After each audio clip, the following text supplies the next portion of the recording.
Hi, my name is Matthew Pinsker, and I'm a historian. Here are a few things you need to know to sound smart about Manifest Destiny.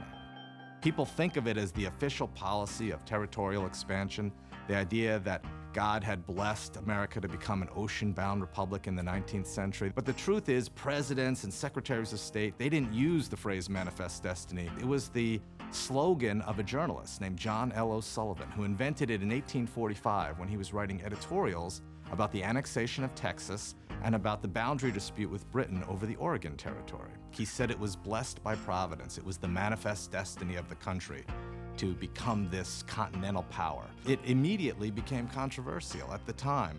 The phrase itself was used more by critics than supporters as a way to ridicule expansionism. Whigs and others opposed it. A lot of Northerners thought it was code for spreading slavery.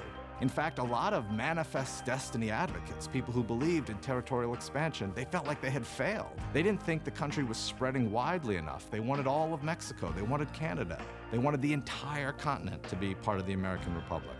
The phrase actually kind of disappeared from American political life until the 1890s, when it was reborn as part of the drive to make the United States a global power. Some people began to talk about expanding into the Caribbean or the Pacific. This is the era of the Spanish-American War. And that's when Manifest Destiny became ever more popular. But the irony is, by that point, John L OSullivan, he had died in 1895, and when he died, his obituaries didn't even mention the fact that he was the author of the phrase.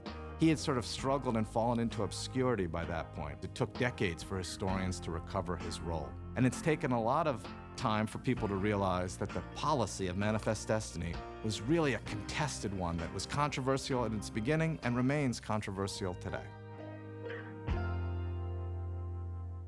Young people in large numbers came out and joined what became known as the Red Guards. These largely terroristic organizations were used to publicly humiliate, assault, and in some cases, even murder political enemies of Mao and the Communist Party.